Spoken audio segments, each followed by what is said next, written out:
यशायाह की किताब 51 अध्याय और उसका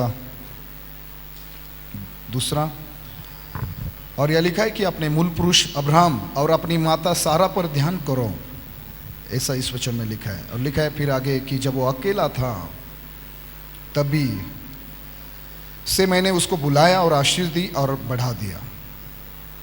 मैं ये वचन इसीलिए पढ़ रहा हूँ कि अगर हम और भी कुछ वचन पढ़ेंगे तो कुछ बातें मैं जो बोलने जा रहा हूँ आपको समझ में आएगी। मैं रोमियो 4:16 में लिखा है कि इसी कारण प्रतिज्ञा विश्वास पर आधारित है कि अनुग्रह की रीति पर हो कि वो उसके सब वंशजों के लिए दृढ़ हो, न कि केवल उसके लिए जो व्यवस्था वाला है, वरन उनके लिए भी जो अब्राहम के समान विश्वास वाले हैं, वही तो हम सबका पिता है। आज मैं इब्राहिम के जीवन से बात करना चाहता हूँ 10-15 मिनट, और मैं आपको समझाना चाहता हूँ और कुछ सिखाना चाहता हूँ इब्राहिम के जीवन से। क्यों बाइबल इब्राहिम को ही विश्वासियों का पिता कहती है? क्यों इब्राहिम, केवल इब्राहिम ही क्यों? जब हम बाइबल को पढ़ते हैं, कई सारे वचन आप पढ़ सकते हैं बाद में, लेकिन इब्राहिम के पहले कई सारे धर्मी लोगों के विषय में हम पढ़ते हैं बाइबल में। हनोक 300 या उससे ज़्यादा साल परमेश्वर के साथ चला। नूह एक धर्मी व्यक्ति था जिसने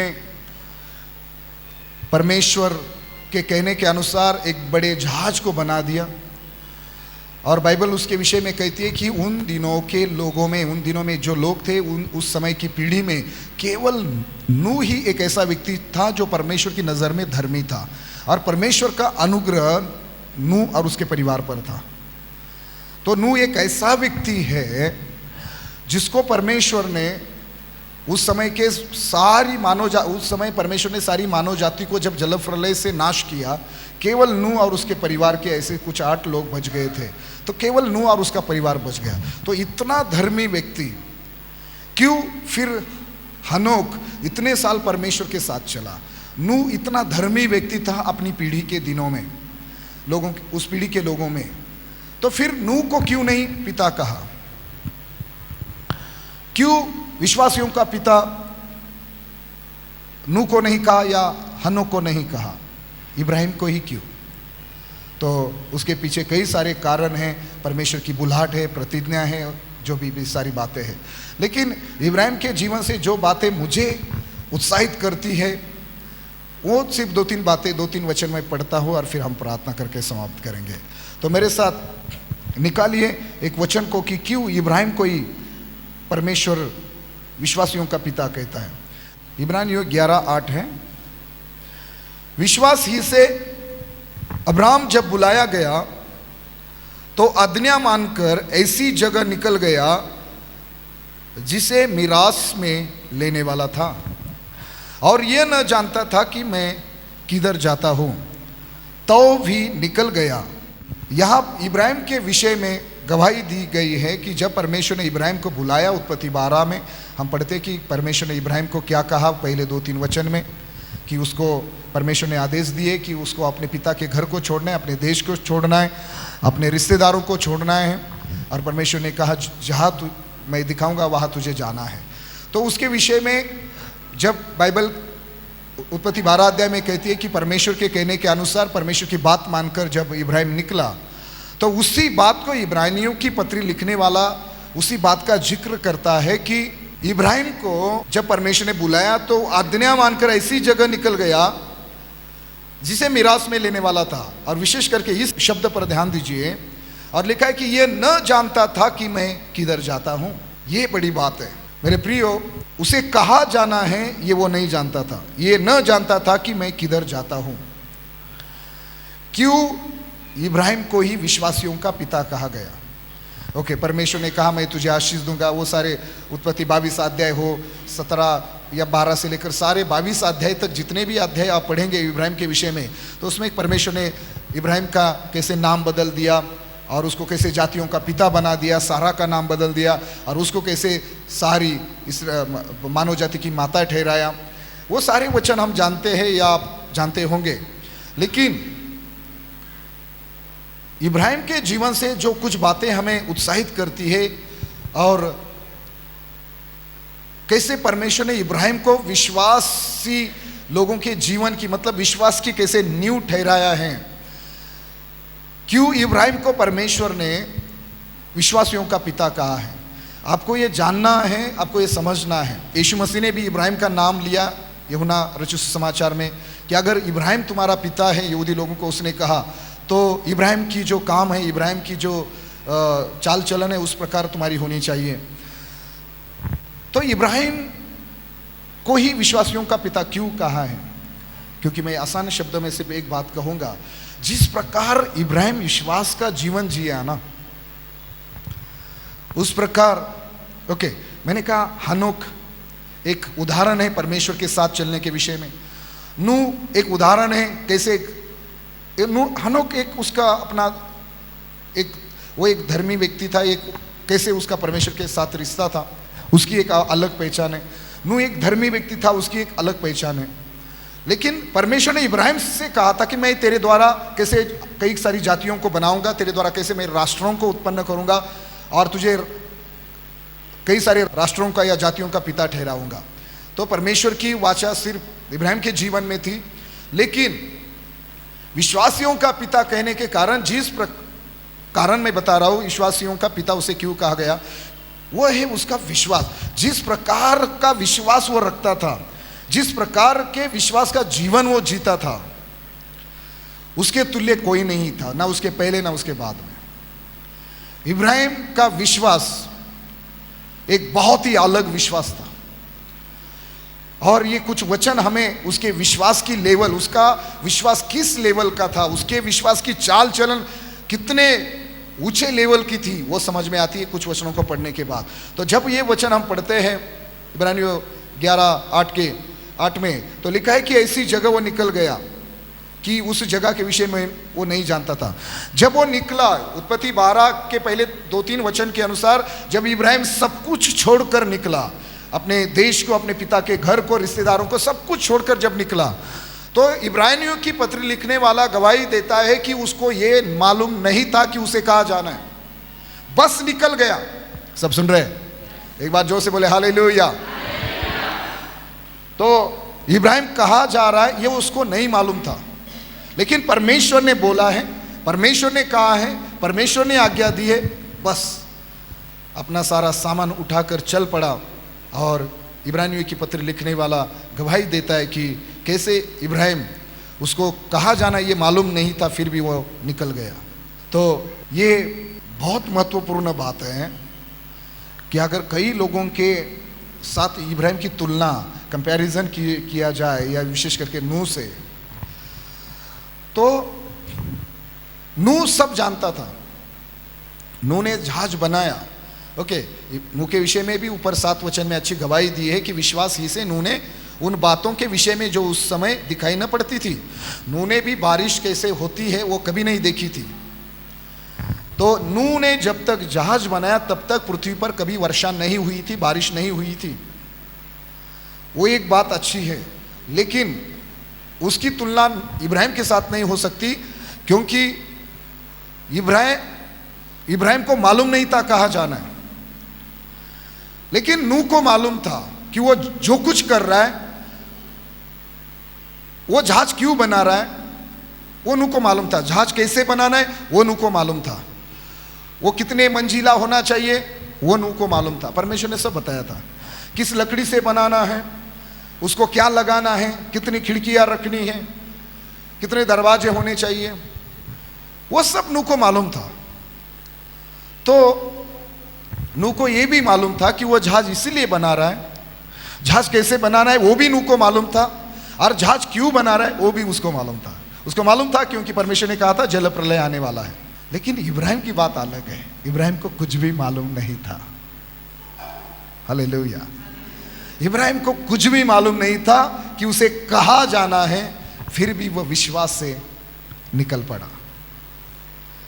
सोचिए, आप कल्पना कीजिए, ये हमारे समझ के बाहर की बात है। आप एक कदम भी नहीं उठा सकते। अगर मैंने भी कहा कि ब्रदर सिस्टर जाओ, आपको जाना है और मैं काम बताऊंगा, वो आपको करके आना है, आप जाने के पहले मुझे बार बार कहेंगे पास्टर जी बताओ काम क्या है और जाना कहाँ है, आप नहीं जा पाएंगे। अगर जाएंगे भी तो मन में कई सारा संदेह होगा, मन में कई सारे सवाल होंगे, आप कंफ्यूजन में होंगे। लेकिन देखो इब्राहिम की बात, कहाँ जाना है कुछ मालूम नहीं तो भी निकल पड़ा। और मुझे लगता है इब्रानियों 11:6 में कई एक वचन है कि परमेश्वर को कैसे हम आनंदित कर सकते हैं? विश्वास के बिना, और विश्वास बिना उसे प्रसन्न करना अनहोना है। ये कभी हो ही नहीं सकता। आप परमेश्वर को प्रसन्न या आप परमेश्वर को आनंदित बिना विश्वास की चाल चले कभी कर ही नहीं सकते, ये हो ही नहीं सकता। आपने बड़ा जहाज बनाया इसका मतलब ये नहीं कि परमेश्वर आनंदित हो गया। आप 300 साल हनोक के समान परमेश्वर के साथ चले तो इसका मतलब नहीं कि परमेश्वर आनंदित हुआ, नहीं। आपने बहुत बड़ी भेंट दी इसका मतलब ये नहीं कि परमेश्वर आनंदित हुआ। ये सारी चीजें जरूरी है, लेकिन विश्वास की चाल, विश्वास से कदम उठाना, विश्वास से डिसीजन लेना, विश्वास से कुछ निर्णय लेना, विश्वास से आगे बढ़ना, विश्वास से केवल परमेश्वर पर, उसके वचन पर, और वह सब कुछ करने की सामर्थ्य रखता है, उसकी सामर्थ्य पर विश्वास करके जब आप आंख बंद करके आगे बढ़ते हो ना, ये बात परमेश्वर को आनंदित करती है। आपको ध्यान देना है कि परमेश्वर कैसी जरूरतें पूरी करता है, परमेश्वर कैसे चंगाई देता है।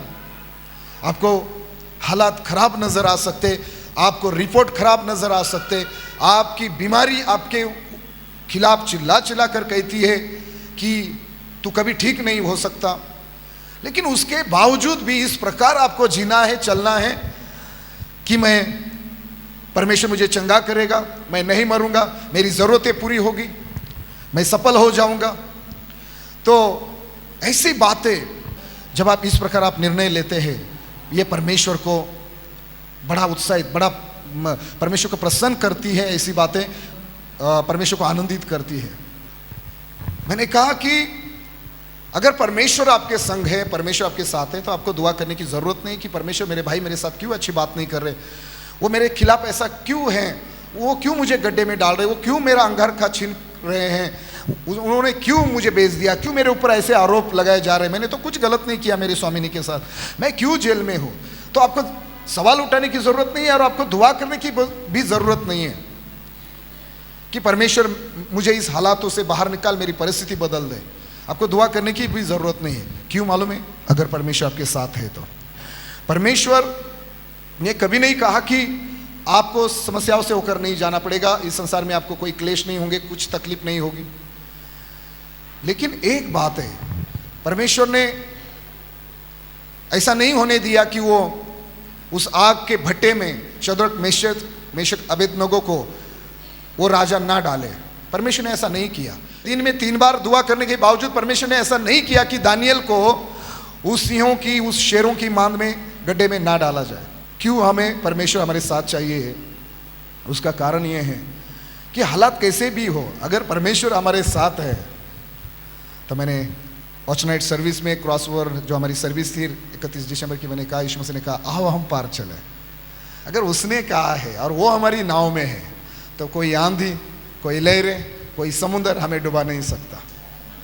तो मैं क्या कहने की कोशिश कर रहा हूँ कि भले ही आपके पास कुछ नहीं है, लेकिन जब आप ये विश्वास करते हो कि परमेश्वर मेरे साथ है और आप विश्वास के कदम उठाते हो, तो परमेश्वर आपको वो काम करने की समय समय पर, कदम कदम पर ताकत देता है, बल देता है, अनुग्रह देता है, और आप आगे बढ़ते हो। ऐसा नहीं हुआ कि कभी भी ऐसा नहीं हुआ कि परमेश्वर ने मुझे काम करते समय 5 लाख, 10 लाख, 2 लाख किसी ने आकर दिए कि पास्टर प्रभु ने मुझे कहा है कि मैं आपको ये 10 लाख, 2 लाख रुपया दूँ, 5 लाख। कभी नहीं, कोई चमत्कार नहीं हुआ। लेकिन जब भी कभी मुझे पैसे देने थे कॉन्ट्रैक्टर को, अलग अलग इसका काम करने वाले लोगों को, परमेश्वर ने ऐसा बल दिया, ऐसा अनुग्रह दिया कि कहीं ना कहीं से वो उपाय हो गया और हम यहाँ तक पहुँचे हैं। और बचा हुआ काम भी परमेश्वर पूरा करने के लिए हमें ताकत देगा, अनुग्रह देगा हमें। और ये ज़्यादा से ज़्यादा 99% ये सब आप लोगों की भेंटों के कारण हुआ है। हमारे लोगों ने ये सब किया है। तो परमेश्वर की स्तुति हो। कहने का मतलब क्या है कि जब आप विश्वास का कदम उठाते हैं तो परमेश्वर आपके साथ रहता है, और जब ज़रूरत है वो आपको मदद करता है, आपको आगे बढ़ाता है। तो ये सीखना बहुत ज़रूरी है कि कैसे विश्वास की चाल चलनी है, क्योंकि प्रेरित पौलुस ने कहा हम कैसे लोग हैं जो दिखाई देता है उसके अनुसार नहीं चलने वाले, बिना देखे विश्वास की चाल चलने वाले लोग हैं। तो ये जो इब्राहिम के विश्वास की लेवल थी ना, ये बहुत ही मतलब हम समझ भी नहीं सकते कि क्या विश्वास था इब्राहिम के अंदर। कहा जा रहा है कुछ मालूम नहीं और बस चल पड़ा है। और मैंने कहा विश्वास के बिना परमेश्वर को प्रसन्न करना या आनंदित करना असंभव है, अनहोना है, ये हो ही नहीं सकता। चलो, परमेश्वर ने तो कहा था कि मैं तुझे सारी जातियों का पिता ठहराऊंगा, लेकिन विश्वासियों का पिता क्यों नूह को नहीं कहा, क्यों हनोक या कई सारे धर्मी बाइबल में लोग थे, चाहे आयुब हो, चाहे शमूएल हो, चाहे दाऊद हो, ऐसे कई सारे लोग, या दानियल हो, यूसुफ हो, इन लोगों के विषय में क्यों नहीं कहा गया, इब्राहिम को ही क्यों? क्योंकि जिस प्रकार विश्वास की चाल इब्राहिम चला, उसके विश्वास की तुलना किसी के साथ नहीं हो सकती। कहाँ जाना है ये मालूम नहीं है, फिर भी चल पड़ा, या लिखा है। हालेलुया। मैंने कहा नूह जानता था जहाज बनाना है और कैसे बनाना है और क्यों बनाना है, लेकिन इस प्रकार इब्राहिम को कुछ भी मालूम नहीं था। उसने परमेश्वर के वचन को सुना, परमेश्वर की बातों को, आज्ञाओं को सुना, और परमेश्वर के वचन पर, परमेश्वर के कहने पर, परमेश्वर पर भरोसा किया और चल पड़ा। और इसी जिस जगह जगह लिखा है कि जिस प्रकार उसने विश्वास किया, उसका विश्वास ही, उसके विश्वास ने ही परमेश्वर की नजर में उसको नीतिमान, उसको धर्मी ठहराया। उसका विश्वास ही उसके लिए धर्मी गिना गया। तो ऐसे विश्वास का जीवन जियो। एक ऐसा विश्वास आपको करना है, क्योंकि यीशु मसीह के द्वारा, जो आप यीशु मसीह पर विश्वास करते हैं, यीशु मसीह पर विश्वास करने के द्वारा हर एक विश्वासी, हम भी इब्राहिम के संतान कहलाए गए हैं। तो हमें यीशु मसीह ने जो सवाल किया था यहूदी लोगों को, उससे पता चलता है कि प्रभु चाहता है कि हम भी इब्राहिम के समान चाल चले, विश्वास करें। तो इसीलिए मैं एक ही बात आज बताऊंगा थोड़े समय में, कि उसका जो विश्वास था ये कारण ठहरा। उसके विश्वास ने इब्राहिम को विश्वासियों का पिता बना दिया। रोमियो की पत्री 4 अध्याय और वचन 19 में, तो इब्राहिम के जीवन में हमने पहली बात सीखी, या पहली बात ये समझने की कोशिश की कि कैसे इब्राहिम का जो विश्वास था, उसके विश्वास की कुछ पहलू, हम उसके कुछ विश्वास से जुड़ी हुई बातें हम सीख रहे हैं। रोमियो की पत्री 4 अध्याय और वहाँ एक वचन है, वचन 19 है क्या, देखिए पढ़ दीजिए।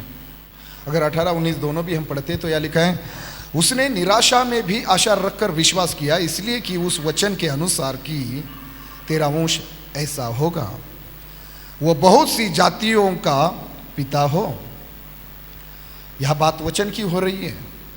इब्राहिम के जीवन में निराशा थी, आशा करने के लिए जगह नहीं थी, लेकिन फिर भी वचन के कारण, वो वचन कि तेरा वंश ऐसा होगा और वो बहुत सी जातियों का पिता हो। तो फिर आगे वचन कहता है कि वो जो 100 वर्ष का था, अपने मरे हुए से शरीर और सारा के गर्भ की मरी हुई किसी दशा जानकर भी विश्वास में निर्बल न हुआ। हालेलुया। मेरे प्रियो, जब यह मैं बात इब्राहिम की कर रहा हूं, पहली बात मैंने कही कि कहाँ जाना ये इब्राहिम नहीं जानता था। अभी फिर भी वो तो भी वो चल पड़ा या निकल पड़ा, वो निकल गया। और यहाँ अभी उसके पास कुछ नहीं बचाए हैं ये विश्वास करने के लिए कि उसे संतान की आशीष मिल सकती है। असंभव या अनहोनी बातों पर उसका जो विश्वास है वो देखिए। उसके पास ऐसा शरीर नहीं बचा था, उसकी पत्नी के पास ऐसा गर्भ या उसकी कोख ऐसी नहीं बची थी कि जो बच्चों को जन्म दे सके। ना तो इब्राहिम के पास वो शरीर था। मालूम है, आप उत्पत्ति के अध्याय में एक जगह पढ़ना, जब परमेश्वर डेरे के बाहर, उस तंबू के बाहर इब्राहिम से बात कर रहा था कि जब अगला वसंत ऋतु आएगा तो सारा पुत्रों को जनेगी, बेटे को जन्म देगी, तो अंदर वो बातें सुनकर सारा हंस रही थी और मन ही मन में हंस रही थी, ऐसा नहीं कि जोर से, और ये सवाल कर रही थी, क्या मेरी जैसी इतनी बूढ़ी महिला को, जिसका पति इतना बूढ़ा है, क्या हमें संतान की आशीष मिल सकती है? क्या हम माता पिता बन सकते हैं? तो परिस्थिति इतनी बिगड़ चुकी थी या कठिन थी कि उस हालातों में विश्वास करना एक मजाक बन गया था। लेकिन पौलुस लिखता है कि जब उसके पास ना तो शरीर था, ना सारा के पास शरीर था, ना बच्चों को जन्म देने वाली वो कोख गर्भ, कुछ नहीं था, वो सब मरी हुई दशा, उसके शरीर की, उसके गर्भ की दशा मरी हुई सी थी। कल्पना कीजिए। और उसके विषय में बाइबल सारा के विषय में कुछ भी नहीं छिपाता। उसका जो मासिक धर्म है, फ्रेड है, डेट क्या बोलते हैं आप लोग महिला लोग, वो बंद हो चुकी थी। उसके शरीर, उसका शरीर सचमुच, उसकी कोख, उसका गर्भ मर चुका था। लेकिन फिर भी ये वचन कहता है कि वो विश्वास में निर्बल नहीं हुआ केवल वचन के कारण। उसके पास वचन था कि तेरा वंश ऐसा होगा, है ना, और वो बहुत सी जातियों का पिता होगा। वचन, आप इब्राहिम के विश्वास को बढ़ाने का, या इब्राहिम विश्वास का जीवन कैसे जी पाया, उसकी सिक्के की दूसरी जो बाजू है, पहलू है, उसका कारण है वचन। वचन ने इब्राहिम को आगे बढ़ने के लिए ताकत दी। वचन के कारण इब्राहिम का विश्वास खत्म नहीं हुआ। वचन के कारण इब्राहिम कदम कदम पर परमेश्वर पर विश्वास करते हुए आगे बढ़ा। और बाइबल कहती है कि हमारा विश्वास कैसे बढ़ता है? वचन सुनने से। विश्वास कैसे आता है? वचन सुनने से, रोमियो की पत्री में लिखा। तो वचन के द्वारा ही विश्वास बढ़ता है या हमारा विश्वास मजबूत हो जाता है। और लूका में लिखा है कि जब मनुष्य का पुत्र पृथ्वी पर आएगा तो वो क्या पाएगा, क्या देखना चाहेगा? विश्वास को। विश्वास है क्या नहीं? तो ये बहुत जरूरी है कि हर एक हालातों में, सालों साल आपकी परिस्थिति बदले या ना बदले, सालों साल आपके जीवन में कोई चंगाई छुटकारा मिले या ना मिले, उसके बावजूद जब आप परमेश्वर के वचन पर भरोसा करते हैं ना, तो वचन ही आपके विश्वास को मजबूत करता रहेगा और एक दिन आपका चमत्कार यानी कि आपका हिस्सा का प्राप्त कर पाएंगे। आमीन। तो ये एक ऐसे विश्वास का जीवन इब्राहिम जिया जिसके कारण वो विश्वासियों का पिता बन पाया। कोई भी व्यक्ति ऐसे नहीं बन सकता। अगर हम भी कुछ बनना चाहते हैं तो उसके पीछे कुछ वजह होनी चाहिए कि आप कैसे प्रार्थना कर सकते हैं। कोई प्रार्थना का योद्धा, कोई भी प्रार्थना का योद्धा नहीं बन सकता। किसी की भी इब्राहिम के समान गवाही नहीं बन सकती। उस प्रकार की पवित्रताई में चलना पड़ता है, उस प्रकार की प्रार्थना का जीवन जीना पड़ता है, उस प्रकार का विश्वास का जीवन जीना पड़ता है। ऐसा नहीं कि बस चर्च आए और चले गए, पास्टर ने हाथ रखा, आपने 2-4 गीत गाए और फिर आप बहुत बड़ी आशीष पाएंगे, ऐसा नहीं है। ये सारी चीज़ें ज़रूरी हैं, प्रार्थना करना, आराधना करना, चर्च में आना, लेकिन आपको प्रतिदिन परमेश्वर के वचन को पढ़ना है, सुनना है, वचन पर भरोसा करना है और वचन का आधार या वचन का सहारा लेते हुए चलना है। वचन की ओर भरोसा करना है, परिस्थिति की ओर बिना देखे। तो मैं और एक बात बताऊं कि अभी इब्राहिम के पास कुछ नहीं बचा था यह विश्वास करने के लिए कि वो पिता हो सकता है, उनको उसकी पत्नी माँ बन सकती है, वो पिता बन सकता है, उनको संतान की आशीष मिल सकती है। कुछ नहीं बचा था। नूह के पास अगर जहाज बनाना है तो लकड़ियां थी, परमेश्वर की सारी डिजाइन प्लानिंग था, नूह के पास सब कुछ था। जो कुछ चाहिए जहाज बनाने के लिए, जो कुछ चाहिए वो सब नूह के पास था। अगर लकड़ियां ना होती या जो भी चाहिए वो चीजें, तो जहाज कैसे बन पाता? तो जहाज बनाने के लिए नूह के पास जो कुछ चाहिए था वो सब कुछ था, लेकिन इब्राहिम के पास पिता बनने के लिए ना तो शरीर था, ना उसकी पत्नी के पास एक अच्छा जीवित गर्भ या कोख थी, कुछ नहीं था। उसके बावजूद उसने वचन पर भरोसा किया कि मेरा वंश ऐसा होगा, इतना बढ़ेगा जिसे कोई गिन नहीं सकता, आकाश के तारों के समान, और समुद्र के किनारे जो रेती होती है, परमेश्वर ने कहा था कि उतनी तेरी संतान होगी, है ना। तो कैसे परमेश्वर के वचन पर उसने विश्वास किया कि परमेश्वर मुझे जातियों का पिता बनाएगा, मेरा वंश परमेश्वर बढ़ाएगा। विश्वास करने के लिए कोई जगह नहीं थी, कहाँ जाना है वो मालूम नहीं था, माता पिता कैसे बनेगा उसके लिए कोई जो आवश्यक, जो जरूरत, जो बातें थी वो कुछ भी नहीं था। सब सुन रहे? अगर आपको कहाँ जाना है, क्या करना है, भविष्य में क्या होगा, ये आपके सामने मतलब कोई रास्ता नहीं है, आपको कुछ भी समझ में नहीं आ रहा है अगर ऐसी परिस्थिति है। लेकिन अगर आपके पास बाइबल है, आपके पास वचन है, आप वचन पर विश्वास करते हो, तो आपकी गवाही इब्राहिम के समान बन सकती है। आपके पास आज कुछ भी नहीं बचा है, कुछ भी, ना नौकरी, ना बिजनेस, ना घर, ना जमीन भूमि, कुछ ना अच्छी सेहत, ना स्वास्थ्य, कुछ भी नहीं बचा है। उसके बावजूद आप इब्राहिम के समान परमेश्वर के वचन पर भरोसा करते हो, तो आपकी गवाही इब्राहिम के समान बन सकती है। आमीन। आपकी गवाही इब्राहिम के समान बन सकती है। मेरे प्रियो, इब्राहिम के पास ये विश्वास करने के लिए कुछ नहीं था, नूह के समान। मैंने कहा एक ही शब्द में कि नूह के पास लकड़ियाँ थी, सारी चीज़ें थी, इब्राहिम के पास कुछ नहीं था ये विश्वास करने के लिए कि मैं पिता बन सकता हूँ, मेरी पत्नी माता बन सकती है। और एक वचन इब्राहिम के विश्वास को हमें कि क्या, किस स्तर का, किस लेवल का उसका विश्वास था, किस प्रकार के विश्वास का जीवन इब्राहिम जिया। और एक वचन हमें उसके विश्वास के विषय में कुछ सिखाता है। इब्रानियों 11, 17 और 19 पढ़ दीजिए। 17 में हमने पढ़ा कि विश्वास ही से अब्राहम ने क्या किया, परखे जाने के समय में इसहाक को बलिदान चढ़ाया, और जिसने प्रतिज्ञाओं को सच माना था, और जिससे ये कहा गया था कि इसहाक से तेरा वंश कहलाएगा, वही अपने इकलौते को चढ़ाने लगा। और वचन 19 में बड़ी अच्छी बात कही है, क्योंकि उसने मान लिया कि परमेश्वर सामर्थी है कि उसे मरे हुओं में से जिलाए। क्या विश्वास था उसका? वो क्या विश्वास करता था? उसने क्या मान लिया था कि परमेश्वर सामर्थी है।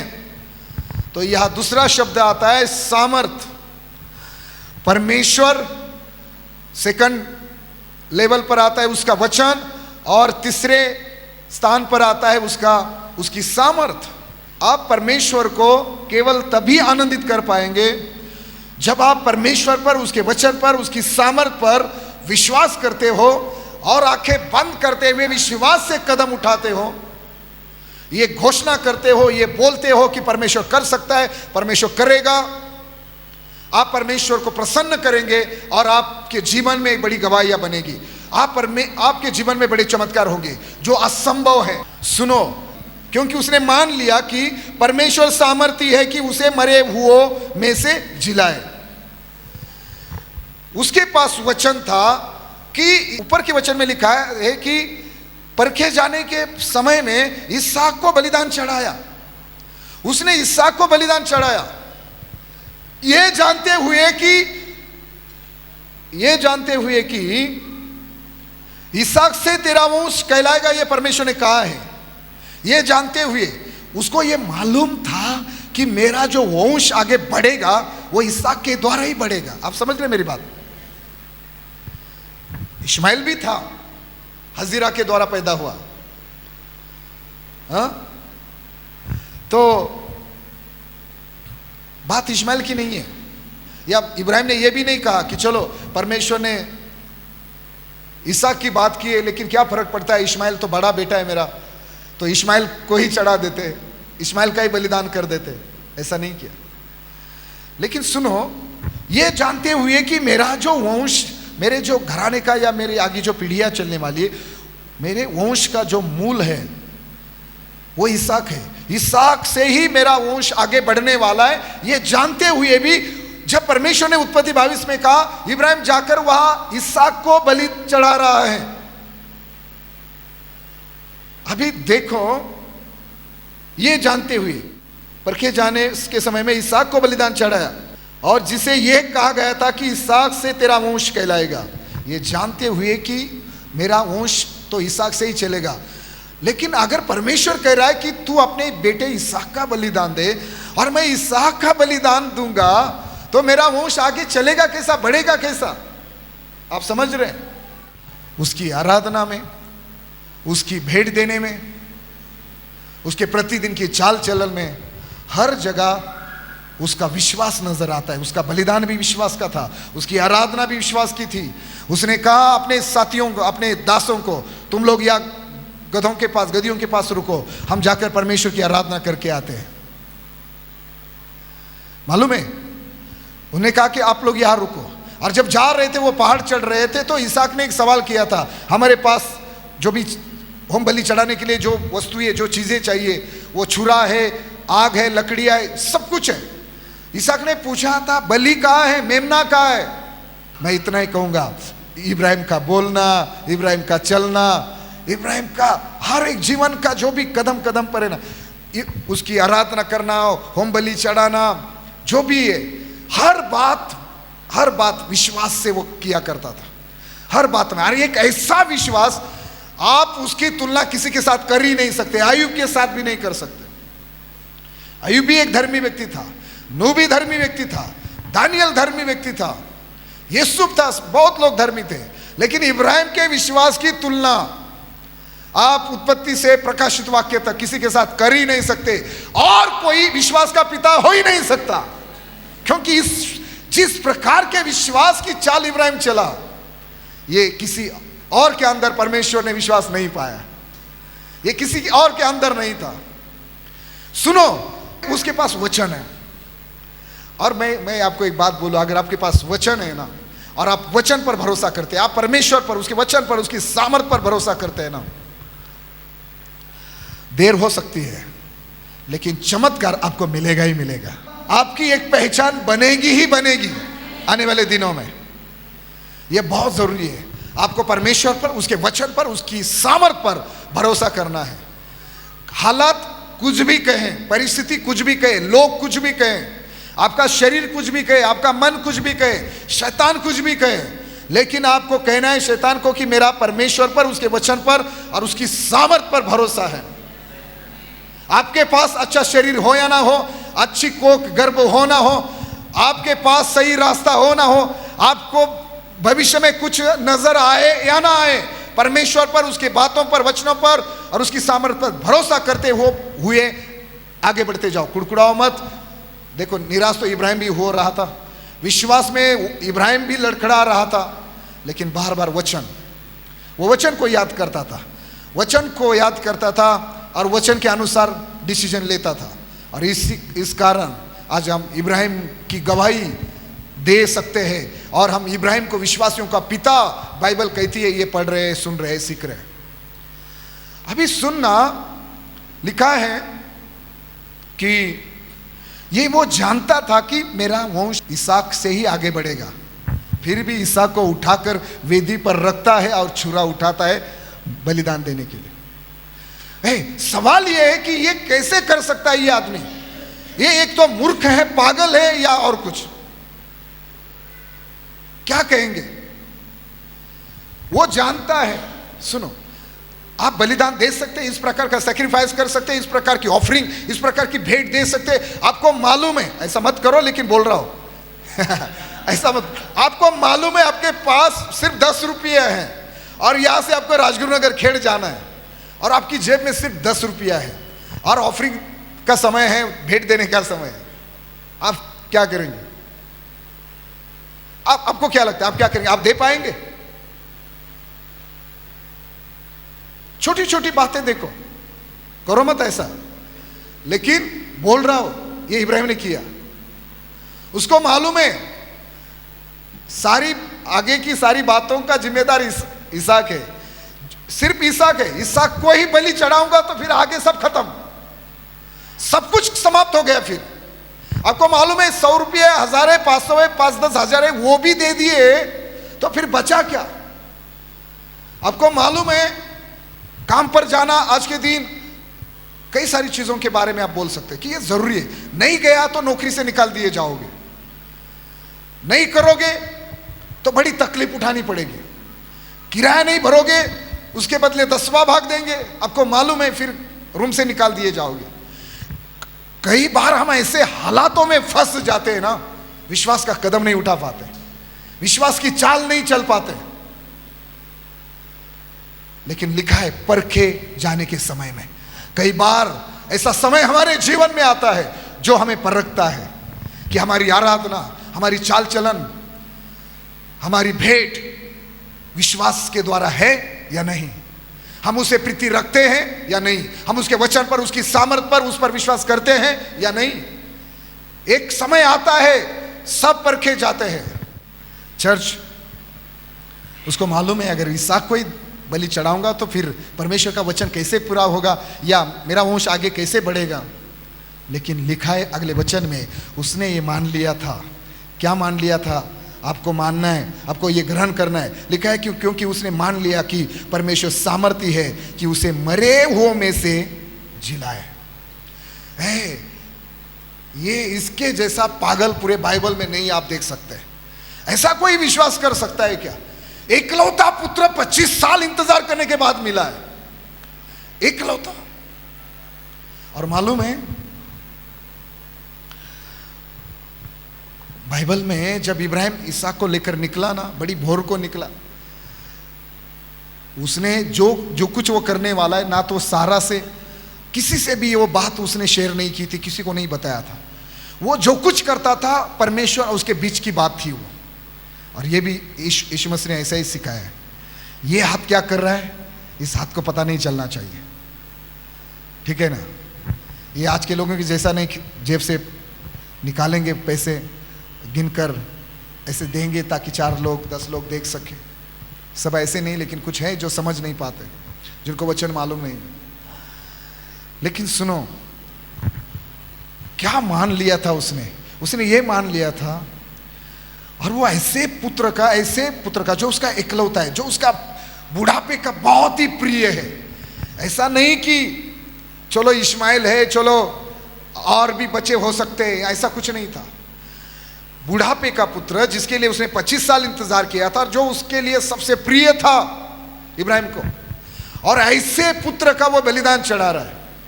लेकिन वो कैसे बलिदान चढ़ा पाया? उसके बलिदान में उसका विश्वास देखो, उसकी वर्शिप में उसका विश्वास देखो, उसकी चाल चलन में उसका विश्वास देखो, उसके डिसीजन लेने में, निर्णय लेने में उसका विश्वास देखो। आप समझ रहे, कुछ सीख रहे, मैं बहुत कुछ बताया, एक एक शब्दों में मैंने बता दिया, बहुत कुछ बता दिया। उसकी चाल चलन, उसका कदम उठाना, उसका निर्णय लेना, प्रतिदिन की जो चाल चलन है उसमें उसका विश्वास देखो, उसकी वर्शिप में उसका विश्वास देखो, उसके बलिदान में, उसकी भेंट चढ़ाने में उसका विश्वास देखो। है आपका विश्वास? कैसे विश्वास के बेटिया और बेटियां बनेंगे हम? इब्राहिम कैसे विश्वास का पिता ठहरा? ये जानता है कि इसहाक से ही वंश बढ़ेगा, फिर भी उसका बलिदान चढ़ा रहा है। क्यों चढ़ा पाया मालूम है? क्योंकि उसने ये मान लिया था कि परमेश्वर सामर्थी है, सर्वशक्तिमान है, ये वो एल शद्दाई है, वो सर्व सामर्थी है। क्या करने में सामर्थी है? वो क्या कर सकता है कि अभी मैं इसहाक को चढ़ा रहा हूं, मैं इसहाक को बलि दे रहा हूं और इसहाक मरेगा, उसके शरीर को मैं काट दूंगा, उसके टुकड़े टुकड़े करूंगा, इसहाक मर जाएगा।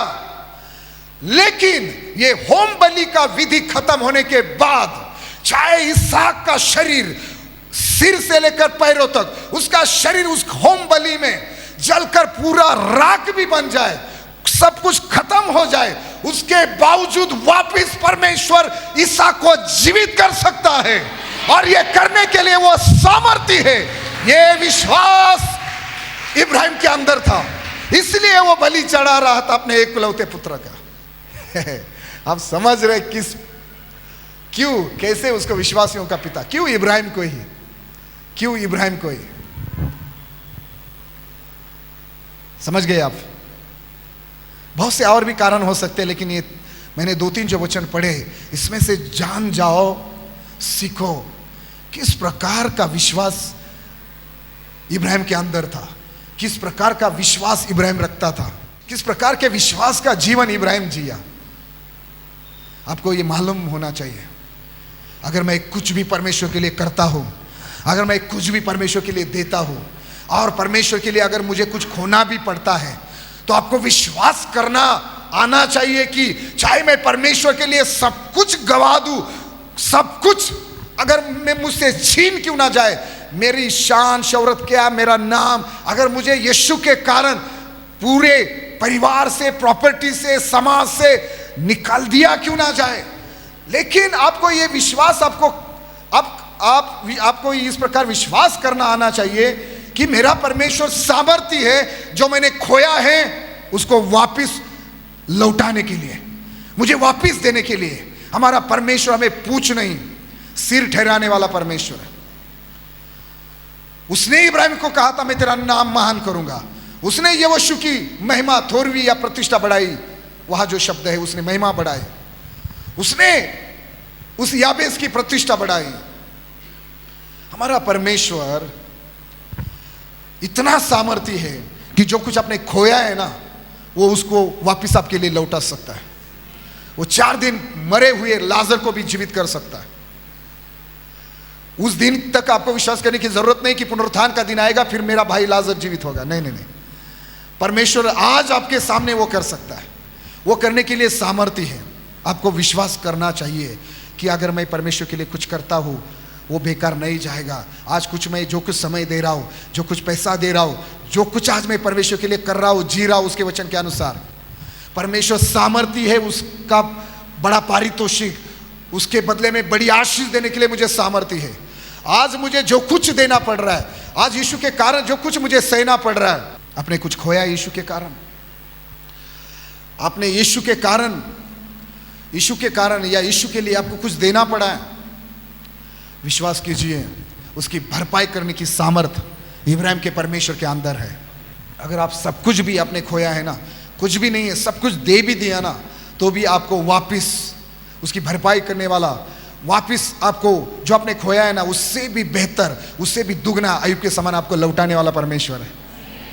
अय्यूब ने जितना भी खोया था ना अपने जीवन में, परमेश्वर ने वो सब वापस लौटाया और दुगना लौटाया। बच्चों को छोड़कर, बच्चे उतने ही दिए, लेकिन ऐसे दिए, पूरे देश में उस समय, पूरे संसार में उतनी खूबसूरत लड़कियां, अय्यूब की लड़कियों के समान उतनी खूबसूरत लड़कियां किसी की नहीं थी।